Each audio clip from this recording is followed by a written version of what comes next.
Om Shanti.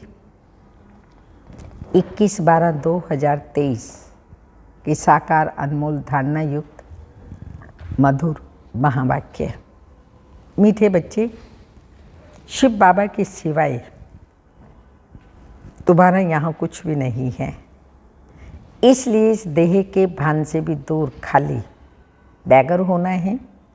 Bagger ही Prince बनेंगे। Question, drama की यथार्थ नॉलेज कौन से ख्यालात समाप्त कर देती है? आंसर, ये बीमारी क्यों आई, ऐसा नहीं करते तो ऐसा नहीं होता, ये विघ्न क्यों पड़ा, बंधन क्यों आया, ये सब ख्यालात ड्रामा की यथार्थ नॉलेज से समाप्त तो हो जाते हैं, क्योंकि ड्रामा अनुसार जो होना था वही हुआ, कल्प पहले भी हुआ था। पुराना शरीर है, इसे चत्तियाँ भी लगनी ही हैं, इसलिए कोई ख्यालात चल नहीं सकते। गीत के बोल हैं, हमें उन राहों पर चलना है। ओम शांति। उन राहों पर चलना है। कौन सी राह कौन बताता है? बच्चे जानते हैं कि हम किसकी राह पर चल रहे हैं। राय कहो व श्रीमत कहो, बात एक ही है। अब श्रीमत पर चलना है, लेकिन श्रीमत किसकी? लिखा हुआ है श्रीमत भगवत गीता, तो जरूर श्रीमत की तरफ हमारा बुद्धि योग जाएगा। अब तुम बच्चे किसकी याद में बैठे हो? अगर श्री कृष्ण कहते हो तो उनको वहाँ याद करना पड़े। तुम बच्चे श्री कृष्ण को याद करते हो या नहीं? वर्षे के रूप में याद करते हैं, ये तो जानते हो। हम प्रिंस बनेंगे, ऐसे तो नहीं जन्मते ही श्री लक्ष्मी नारायण बनेंगे। बरोबर हम शिव बाबा की याद में रहेंगे, क्योंकि श्रीमत उनकी है। श्री कृष्ण भगवानों वाच्य कहने वाले श्री कृष्ण को याद करेंगे, परंतु कहाँ याद करेंगे? उनको तो याद किया जाता है बैकुंठ में। कृष्ण तो बैकुंठ में ही होंगे, तो श्री कृष्ण को याद बैकुंठ में ही किया जाएगा। तो मन मना भव अक्षर श्री कृष्ण कह ना सके, मध्यजी भव कह सकते हैं, मुझे याद करो, वह तो बैकुंठ ठहरा। दुनिया इन बातों को नहीं जानते। बाप कहते हैं, बच्चे ये सब शास्त्र आदि भक्ति मार्ग के हैं। सभी धर्म शास्त्रों में गीता भी आ जाती हैं। बरोबर गीता भारत का धर्म शास्त्र है। वास्तव में ये सभी का शास्त्र है। भगवत गीता माता कहते हैं ना, तो माँ तो सभी की हो गई ना। कहा भी जाता है श्री मत सर्व शास्त्र में शिरोमणि गीता, यानी सबसे उत्तम ठहरी।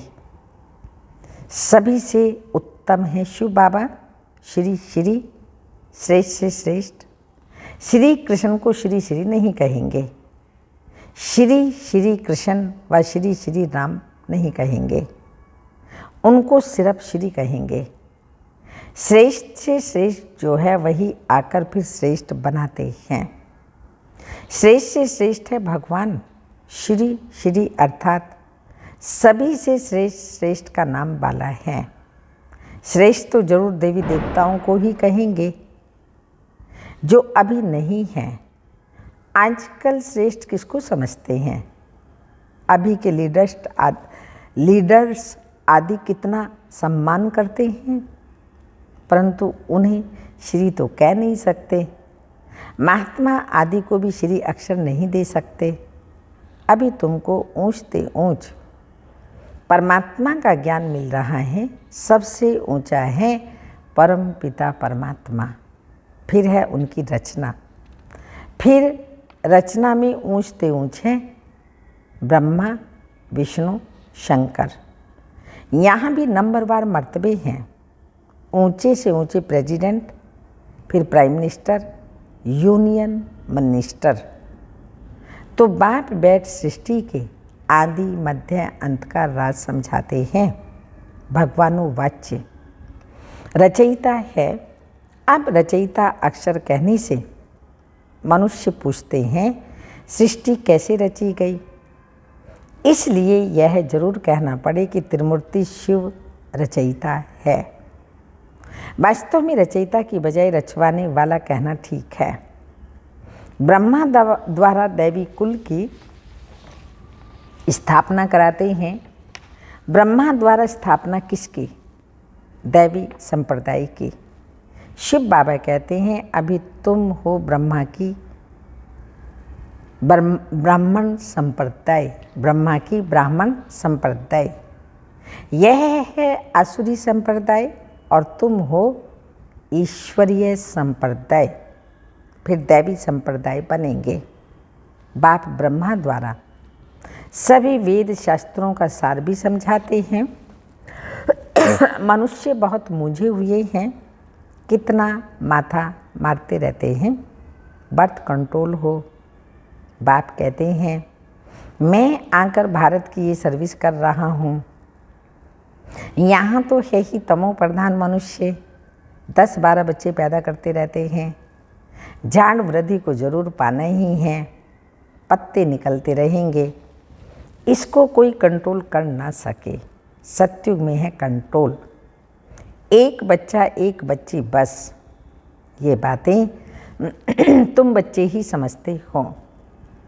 आगे चल आते रहेंगे, समझते रहेंगे। गाया भी हुआ है अतीन्द्रिय सुख पूछना है तो गोप गोपियों से पूछो। यहाँ जब तुम सन्मुख सुनते हो तो सुख भासता है, फिर धंधे धोरी में जाने से इतना सुख नहीं भासता है।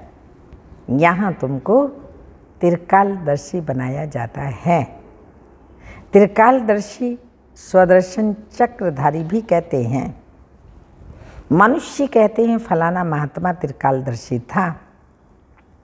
तुम कहते हो बैकुंठ नाथ राधे कृष्ण को भी स्वदर्शन चक्र की व तीनों कालों की नॉलेज नहीं थी। कृष्ण तो सभी का प्यारा सत्युग का फर्स्ट प्रिंस है, परंतु मनुष्य ना समझने के कारण कह देते हैं तुम श्री कृष्ण को भगवान नहीं मानते, इसलिए नास्तिक हो। फिर विघ्न डालते हैं। अविनाशी ज्ञान यज्ञ में विघ्न पड़ते हैं। कन्याओं माताओं पर भी विघ्न आते हैं। बांधेलियाँ कितना सहन करती हैं। तो समझना चाहिए ड्रामा अनुसार हमारा पार्टी ऐसा है। विघ्न पड़ गया, फिर यह ख्याल नहीं चलना चाहिए ऐसे नहीं करते तो ऐसे होता, ऐसे नहीं करते तो बुखार नहीं होता, आदि आदि। हम ऐसे नहीं कह सकते।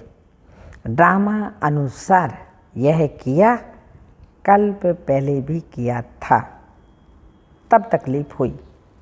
पुरानी शरीर को चत्तियाँ भी लगनी ही हैं। अंत तक मरम्मत होती रही। ऑपरेशन आदि होते हैं, ये शरीर की मरम्मत होती रहती है ना। यह भी आत्मा का पुराना मकान है। आत्मा कहती है मैं भी बहुत पुरानी हूँ, कोई ताकत नहीं रही। ताकत ना होने के कारण कमज़ोर आदमी दुख भोगते हैं।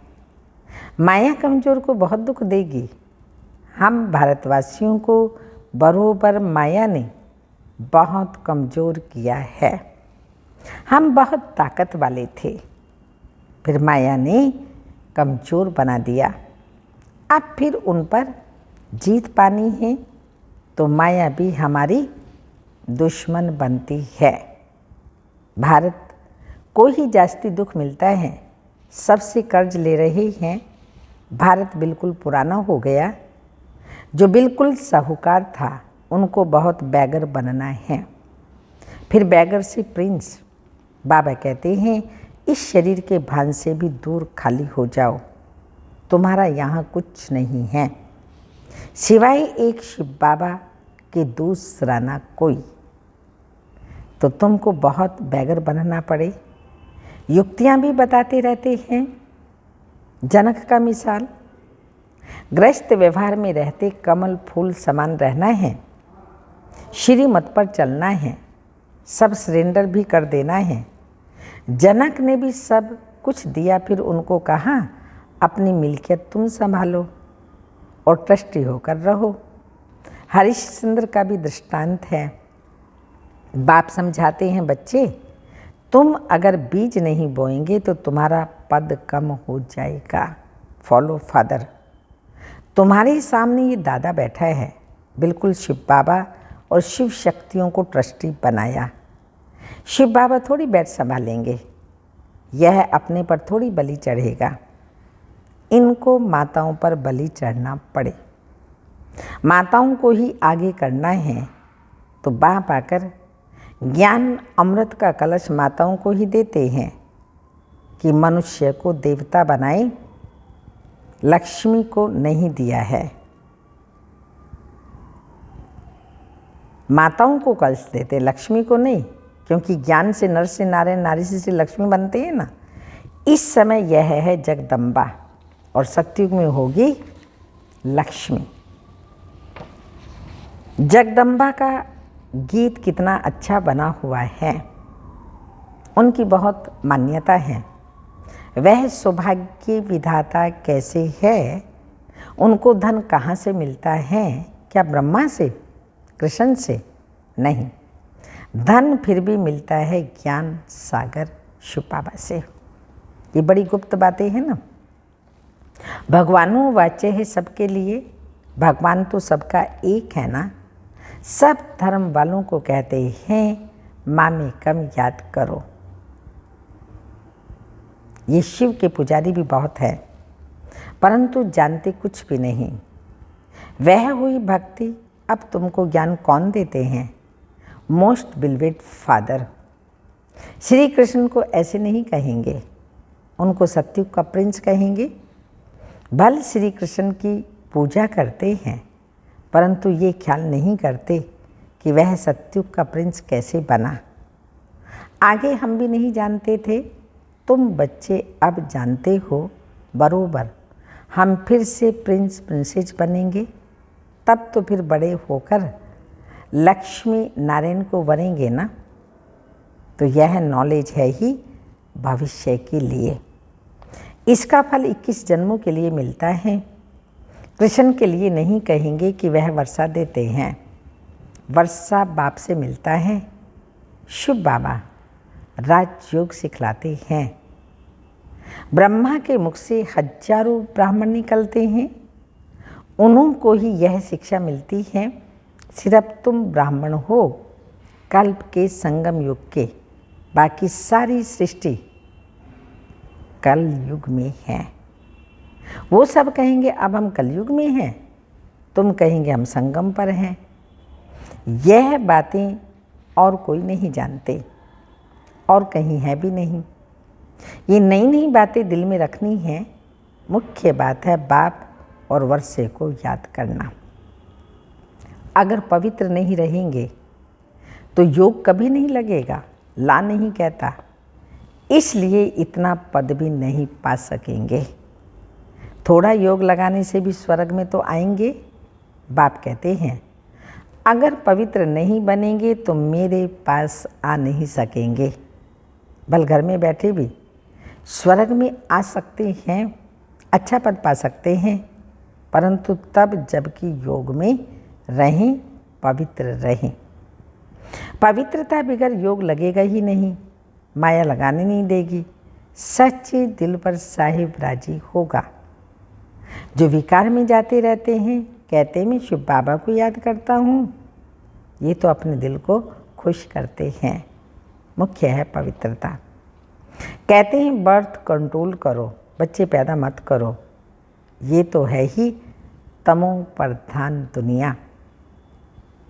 अभी बाबा बर्थ कंट्रोल करा रहे हैं। तुम हो सभी ब्रह्मा कुमार कुमारियाँ, तो विकार की बात ही नहीं है। यहाँ तो विष पर बच्चियों को कितना सहन करना पड़ता है। बाबा कहते हैं बहुत परहेज भी रखनी है। यहाँ ऐसा तो कोई नहीं होगा जो शराब पीता होगा। हाँ, मुरली सुनने वाले जो भी मुरली सुन रहे हैं, शराब आदि तो नहीं पीते, नॉन वेज तो नहीं खाते, लहसुन प्याज तो नहीं खाते, क्योंकि बाबा की याद में बना शुद्ध भोजन, सात्विक भोजन, उसी का बाबा को भोग लगा सकते हैं। और जो हम भोजन बनाते हैं, खाते हैं, बाबा को भोग लगाना कंपलसरी है। भोग लगा करके खाएंगे अन्न को तो मन बहुत शक्तिशाली बनेगा। तो बाबा पूछ रहे हैं केवल शराब की बात नहीं, लेकिन सब जो भी तमो प्रधान वस्तुएं हैं जो सात्विक भोजन में नहीं आती, वो हम स्वीकार तो नहीं करते, क्योंकि हम देवता बनने वाले हैं। देवताओं को ये तामसिक भोजन का भोग नहीं लगाया जाता, तो शिव बाबा को कैसे लगाएंगे? और शिव बाबा को नहीं लगाया तो हम कैसे खा सकते हैं?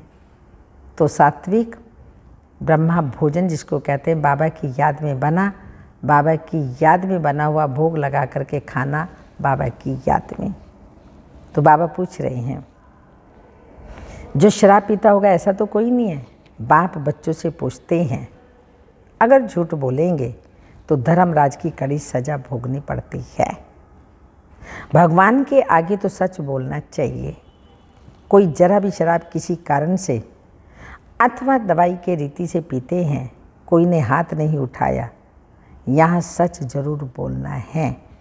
कोई भी भूल होती है तो फिर से लिखना चाहिए, बाबा मेरे से यह भूल हुई है। माया ने थप्पड़ मार दिया, बाबा को तो बहुत लिखते हैं, आज हमारे में क्रोध का भूत आ गया, थप्पड़ मार दिया। आपकी तो मत है थप्पड़ नहीं मारना चाहिए। दिखलाते हैं कृष्ण को ओखली से बांधा, ये तो सब झूठी बातें हैं। बच्चों को प्यार से शिक्षा देनी चाहिए, मार नहीं देनी चाहिए।